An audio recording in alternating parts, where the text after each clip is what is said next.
Espero que hayan tenido un buen día. Vamos a dar el TP número 12 de la unidad temáticas 12.6. Esto habla sobre un poquitito la introducción a la fisiología y a la parte de espirometría. Hay conceptos que ustedes ya tienen que tener aprendidos, adquiridos, o eventualmente los tienen que repasar después de esto. Se van al libro, al Base Taylor, y lo sacan muy bien. Así que, bueno, vamos para adelante. Bueno, a ver, estos son los objetivos del TP. Mi nombre es Ignacio Saber. Me parece que es la primer TP que vamos a tener en el año. Yo soy especialista en pulmones, justamente. Así que, nada, vamos para adelante. Y espero que les sea amena la charla. Vamos a hacer la cortita del pie para que ustedes puedan eventualmente, ya estamos en un horario cercana a la cena, así que lo hacemos cortito al pie, con conceptos claros. Así que bueno, vamos para adelante. Entonces, voy a repasar básicamente primero los puntos por punto que se van tomando y se van tocando acá en el TP, sobre los momentos ocultatorios y movimientos respiratorios. Esto lo pueden ver en el video, es súper fácil, y habla sobre los movimientos del tórax, cómo tienen que observarse, cómo tienen que hacer el conteo de la frecuencia respiratoria, que eso se utiliza básicamente muy pocas cosas, un estetoscopio para ocultar los ruidos normales y los ruidos normales del pulmón, como el ruido de la vía aérea central, el ruido del murmullo vesicular a nivel pulmonar, y después un reloj o un timer como para contar la frecuencia respiratoria, y la cinta métrica para medir el ancho del tórax. ¿Tá? Eso es lo que básicamente tienen que medir. Lo ven en los videos, y además hay un montón de videos de YouTube que esto lo pueden ver fácilmente. Después, a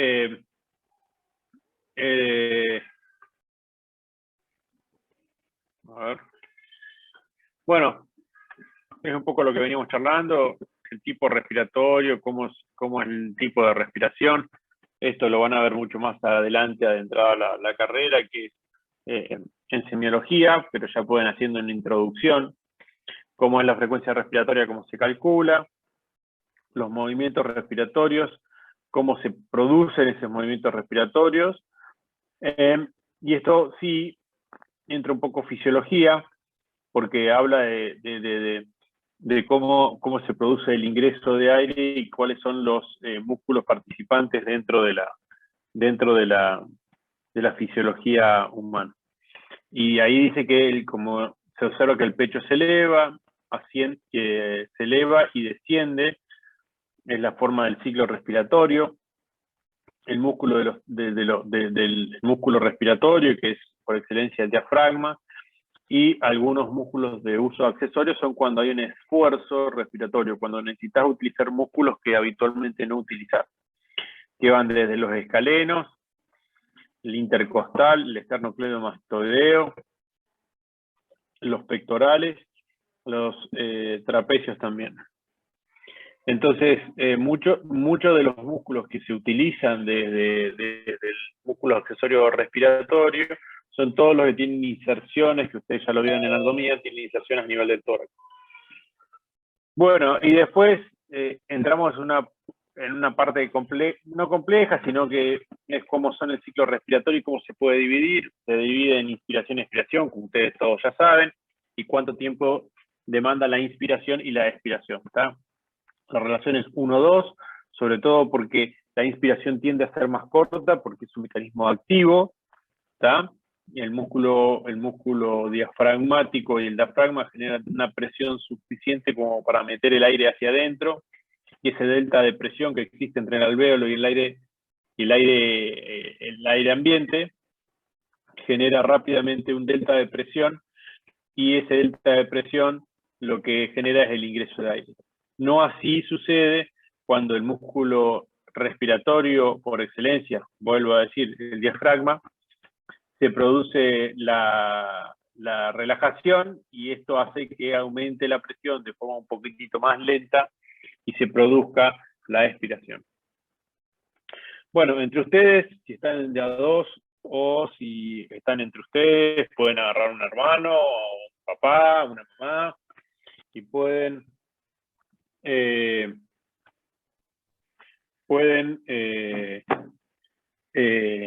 básicamente ocultar, ver cómo es el movimiento respiratorio, así que nada, lo hacen y lo practican en casa y cualquier cosa en el próximo TP se sacan sus dudas. La espirometría, acá en estos videitos de YouTube está muy bien explicada la espirometría, ven cómo es el proceso de una espirometría, eso se hace en nuestro laboratorio de función pulmonar, que es como el procedimiento de una espirometría se hace y cómo son los pasos que uno tiene que cumplir para hacer una espirometría de forma correcta, ¿está? Entonces ya un poco entrándonos en la espirometría en sí, lo que uno ve es que la espirometría es una función, es una prueba que mide la función pulmonar y que mide volúmenes y flujos respiratorios de cada persona, y esa capacidad que está, o sea, es la capacidad, bueno, está medio rara esta definición, pero es la capacidad para acumular el aire en los pulmones y la capacidad para moverlo. O sea, lo que mide la espirometría básicamente son las capacidades y volúmenes que tenemos dentro del pulmón. Dentro de las mediciones que uno hace con la espirometría, tenemos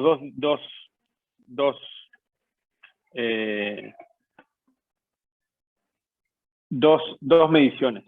Medimos volúmenes y capacidades, como les dije previamente, y los volúmenes son los volúmenes que se miden en reposo. Estas son mediciones de reposo en este pirograma. Fíjense, vamos a ver si podemos poner un cursor. Acá. Vamos a meter un puntero láser. Fíjense que en el puntero láser, acá está una respiración en reposo, ¿está? Y esto se llama un volumen corriente, o sea, lo que uno moviliza, entra y saca, lo que están haciendo ahora, ¿está? Pero después hay diferentes tipos de volúmenes. Volumen de reserva inspiratorio, que es un volumen que va desde el volumen corriente hasta la máxima capacidad, y esto se dice que es el volumen que se encuentra luego de una inspiración corriente que asciende hasta una inspiración máxima, ¿tá? Luego tenemos un volumen de reserva expiratorio, que es desde el volumen corriente a una expiración máxima, que es lo que nos sacamos nosotros cuando sacamos el aire hasta nuestra máxima capacidad. Y este es el volumen de reserva expiratorio. Y luego tenemos el volumen residual, que este volumen residual es el volumen que después de una expiración máxima, y llegamos hasta volumen de reserva expiratorio, es lo que queda dentro del pulmón sin ser removido en una expiración máxima. Y ahí encontramos 4 volúmenes, volvemos a repetirlo: el volumen de corriente, el volumen de reserva inspiratorio, el volumen de reserva expiratorio y el volumen residual. Y las capacidades pulmonares son sumatoria de volúmenes. Si ustedes ven, y si ustedes se fijan, tenemos, si sumamos el volumen corriente y el volumen de reserva inspiratorio, pues, encontramos el volumen, la capacidad inspiratoria. Si nosotros sumamos el volumen de reserva expiratorio, el volumen corriente y el volumen de reserva inspiratorio, hacemos una capacidad vital. O sea, la capacidad vital es todo lo que uno puede sacar de forma máxima, o lo que puede meter a su pulmón de forma máxima y sacar el pulmón de forma máxima. Y ustedes ven esta curva, que la curva de la capacidad vital va desde acá arriba hasta acá abajo. Después tenés este concepto de capacidad residual funcional, que es lo que te queda de capacidad residual funcional, que es la sumatoria de los volúmenes de reserva expiratorio y volumen de residual. Y luego la sumatoria de todos los volúmenes, que es la capacidad pulmonar total. ¿Está? No están los libros, están en el Basic Table bien descrito, sino acá tengo, en este artículo se describe bien. Bueno, un poco lo que le explicaba, y ahí lo pueden ir anotando.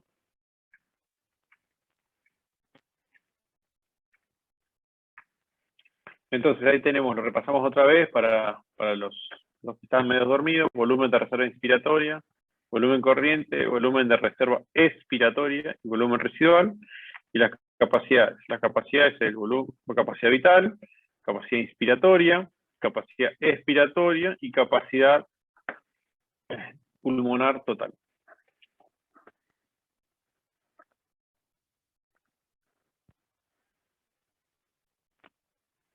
Bien. Luego, a ver, luego lo que uno puede medir en una maniobra de espirometría, o sea, lo que uno puede llegar a obtener son dos tipos de gráficos, ¿está? Puede encontrar dos gráficos que uno relaciona en variables del tiempo y volumen. Entonces uno puede encontrar la curva flujo volumen-tiempo, o si no, otra que relaciona flujo-volumen. Son dos curvas que dicen básicamente distinta información. Si bien la curva flujo-volumen te da mucha información respecto a su formato y cómo es la curva y qué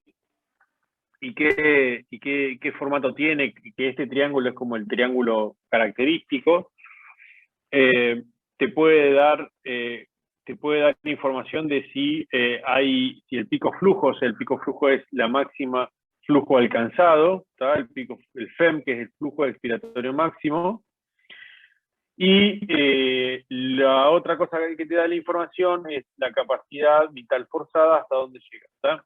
Acuérdense que todo lo que va hacia arriba, todo en esta curva flujo-volumen, después lo vamos a ver, lo que va hacia arriba es la rama expiratoria y lo que va después una panza hacia abajo es la rama inspiratoria. Y después en la curva volumen-tiempo, lo que nos permite ver es el volumen expiratorio forzado en el primer segundo, el BF1, o sea, tenés un segundo, este es el volumen.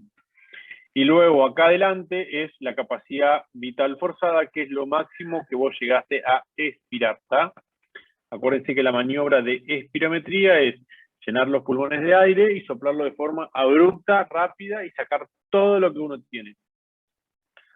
En realidad, y el tiempo que uno tiene que tomar de expiración, aproximadamente son 6 segundos. ¿Por qué 6 segundos?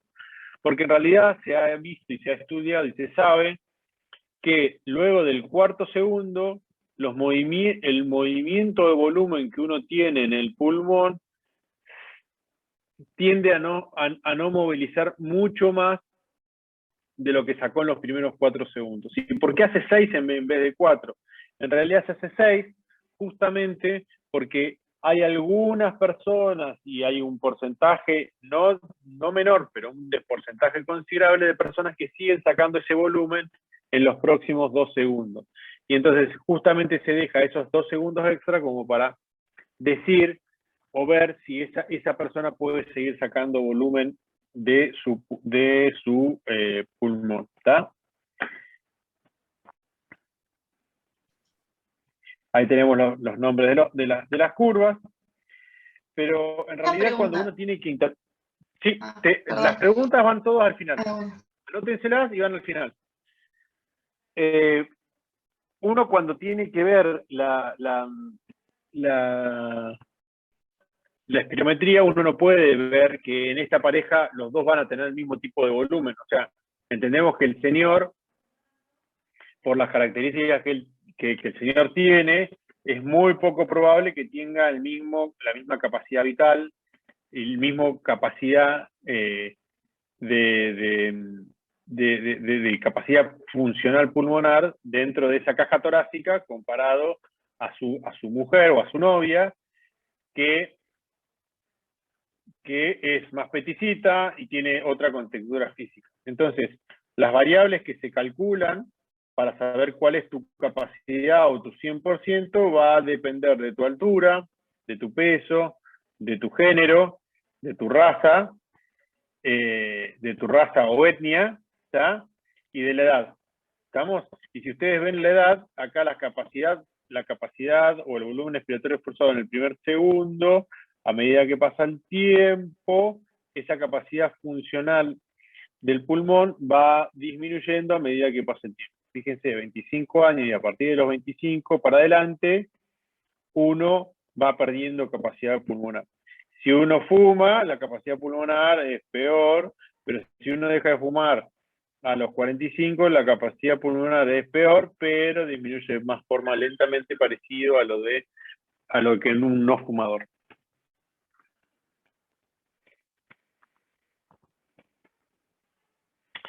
¿Cómo se interpreta la espirometría? La espirometría se interpreta dependiendo de los valores. Los valores relativos pueden decir primero, básicamente, si es una espirometría normal o no. Si está todo por arriba de 80%, la espirometría puede considerarse normal. Pero si hay los valores del BEF1 está menor, entonces la relación BEF1, capacidad vital forzada, por debajo del 80, el 70%, uno puede encontrar que hay obstrucción. ¿Qué significa obstrucción? Obstrucción de la vía aérea. No estamos midiendo volumen alveolar, estamos midiendo vía aérea, básicamente.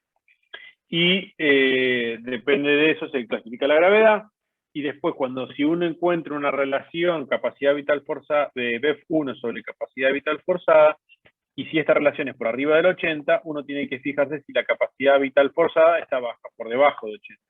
Si está baja, hay una alteración que puede llegar a ser una restricción, entonces está implicado el volumen alveolar y que seguramente debe ser bajo, o si está todo por arriba del 80%, está todo normal.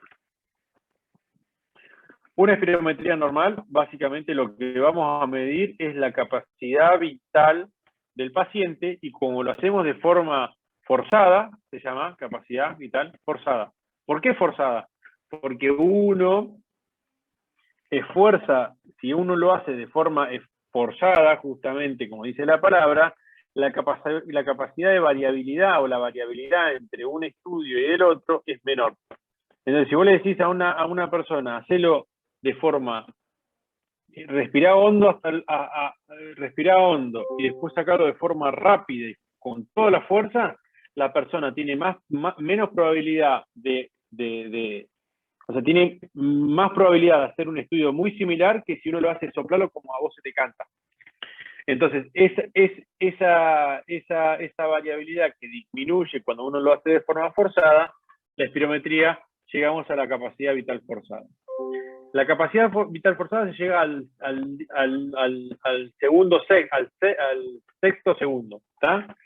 Y cuando uno encuentra el volumen en el primer segundo, se llama el BEF1, como lo dijimos antes, y la relación entre el BEF1 y la capacidad vital forzada es la relación que se evalúa para ver si está bien la vía aérea, ¿está?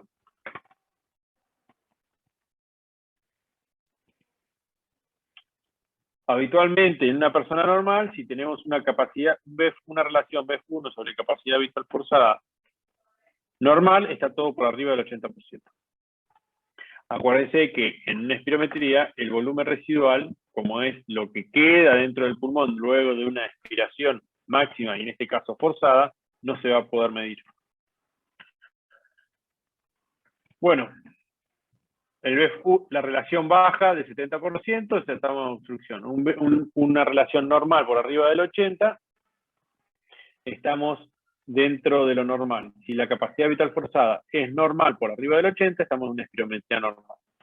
En una espirometría que tiene una relación de capacidad vital forzada de 80, perdón, si tiene una relación de menor a 70, fíjense que esto hablaría de obstrucción, porque la vía aérea, que es el primer flujo que sale dentro de la expiración, la vía aérea le cuesta sacar, entonces significa que el caño está obstruido y por lo tanto le va a costar sacar la primera tanda de aire. Y eso le va a permitir decir que algo pasa en la cañería de los bronquios, que no puede sacar todo el aire que uno inspiró. En cambio, cuando uno habla sobre una no obstrucción o restricción, significa que todas las capacidades están bajas. Entonces, la capacidad, la relación esta va a estar en un 80%, pero los volúmenes de la capacidad vital forzada van a estar bajos. Acá encuentran las diferentes curvas y acá encuentran las diferentes diferencias que hay y características entre cada uno de los estudios. Y acá, como una forma de finalizar y después pasamos a las preguntas, esto es una espirometría que se hizo hoy, y ustedes fíjense que esta persona tiene un BEF1 sobre capacidad vital forzada, el mejor se mide, el del 83%, el BEF1, que la medición es el mejor, es 2.96 litros, y una capacidad vital forzada de 3.52 litros. El 100% de esta persona, que es un señor, que mide tanto, que pesa 82 kilos, que es caucásico, ¿está? El 100% es esto que dice predicho. Este es el 100% del que 4.17 para la capacidad vital forzada y el BEF1 es 3.12. Esto le da un valor de que si 3.52 sobre 4.17 es el 85% y 2.96 sobre 3.12 es el 95%. ¿Qué es esto? ¿Qué es el LLN? Esto lo que está marcando acá es lo que te diría, este es el límite inferior de la normalidad, que sería como límite inferior de la normalidad, el 80%. 331 está muy por abajo de 352, por eso el 85%. ¿Está? Y después, y así también con el BEF1. Y así después se hacen un post, que es después de un broncodilatador, se deja esperar unos minutos y se vuelve a hacer el estudio. Si hay un cambio significativo, se ve acá. Pero fíjense, 352 a 350 no hay un cambio significativo y 296 a 291 no hay un cambio significativo. Estas son las curvas del señor. Fíjense que tenés la curva azul, que es la del previo al broncodilatador, y la curva verde es después del broncodilatador. Y fíjense el tiempo que soporta este señor. La tabla que ustedes tienen que completar, básicamente la tienen en este espirograma que se ve acá. El volumen corriente, volumen de reserva inspiratorio, volumen de reserva respiratorio y volumen residual. Y luego la capacidad vital, la capacidad inspiratoria, la capacidad pulmonar total. ¿Está? Acá tienen todos estos valores y si ustedes siguen la clase esta, van a contabilizar y van a poder ver cuánto más o menos es los litros. ¿Está? Así que con esto damos por terminado la charla, la clase, entonces dejo abierto para que ustedes hagan preguntas, chicos. Adelante.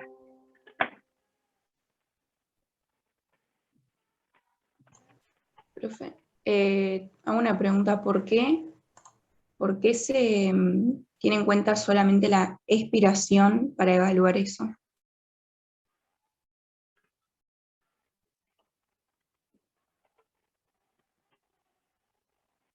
¿Por qué se tiene la expiración? Porque es la forma más fácil de medirlo. Imagínate si uno lo mide por inspiración. Es muy difícil vos medir la inspiración y sacar fácilmente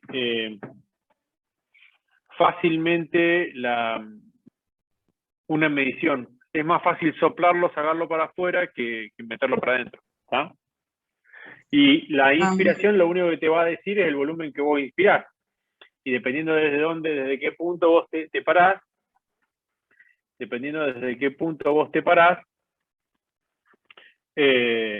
vas a poder decir, bueno, es muy difícil vos saber en qué punto vos estás parado, si estás acá, si estás acá o si estás acá, entonces la capacidad, el volumen inspiratorio, vos podés capaz que medir esto, o capaz que podés medir esto, y no te está dando un volumen real.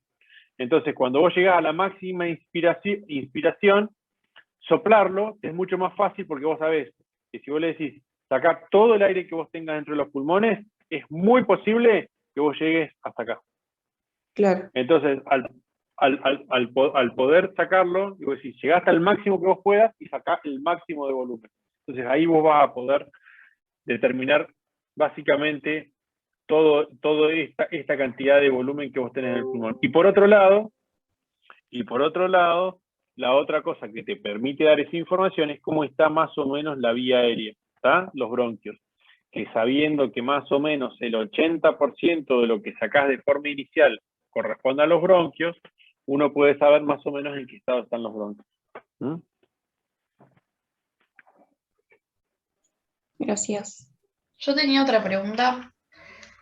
Cuando habían dos gráficos de la espirometría forzada, que era volumen y tiempo, y flujo y volumen, había Sí. una que decía flujo expiratorio máximo y la otra que era FSB, creo, no sé qué significaba. S, B, no creo que sea. No, FCB. FCB, C. FCB es lo mismo. FCB es lo mismo que decir capacidad vital forzada, pero en inglés. Force Vital Capacity. Acá, FCB o CBF. ¿Está? Esto está todo hecho en inglés, o sea, Force Vital Capacity, Force Expiratory Volume 1, que es primer segundo, ¿está? FEF es Force Expiratory Flux, PEF es Peak Expiratory Flux, FET es Force Expiratory Time, en segundos, ¿está? Profe, yo tengo una duda que en la tabla dice capacidad vital respiratoria y después dice capacidad vital. No sabría cuál es la diferencia entre esas dos.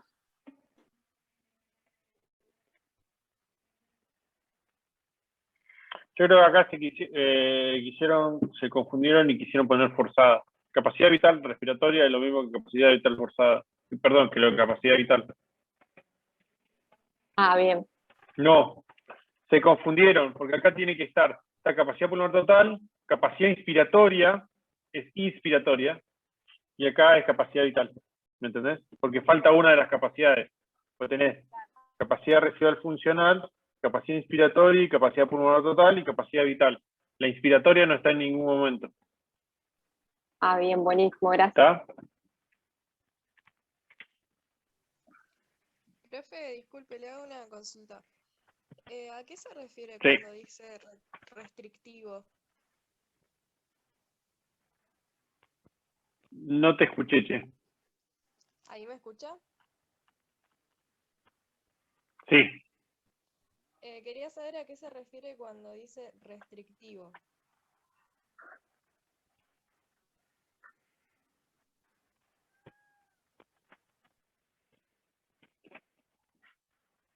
A esto. A este gráfico, al violeta. Que en vez de tener tu 100%, se te achican todos los volúmenes. Entonces vos estás restrictivo. ¿Me entendés? Ah, Tu ok. relación entre el volumen expiratorio forzado en el primer segundo y la capacidad vital forzada, como es un porcentual, no está alterado, está en un 80%, pero en realidad tu capacidad vital está disminuida. Entonces, por eso estás como el pulmón chico. ¿Está? Perfecto.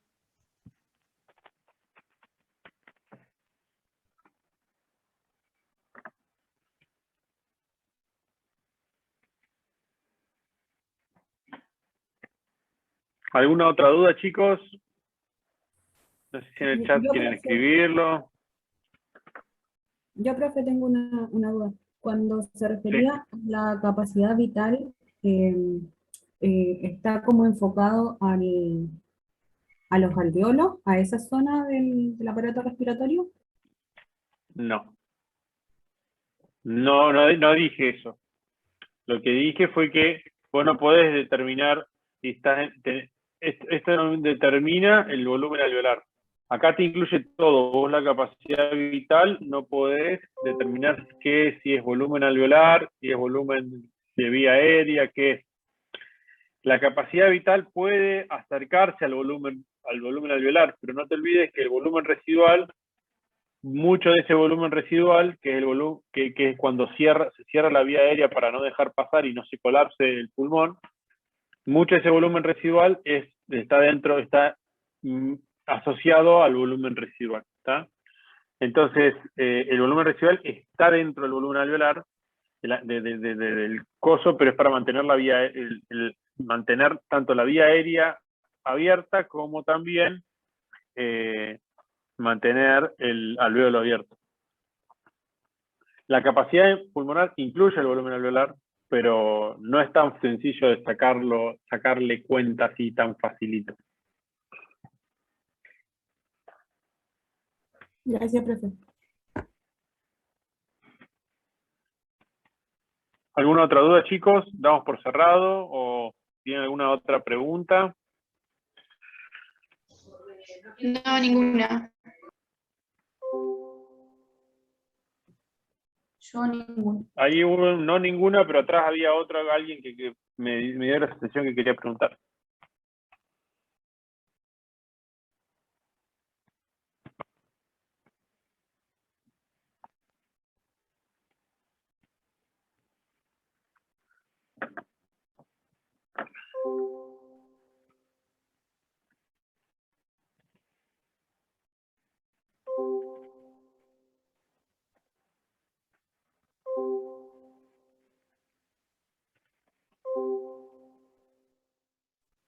Creo que no, profe.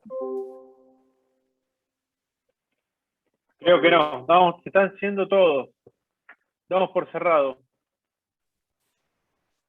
Bueno, muchas gracias. Bueno, Gracias. muchas Bueno, gracias, profe. Buenas Chicos, noches. que anden muy bien, Profe. que tengan un buen día, No, que gracias. estudien, terminen de estudiar.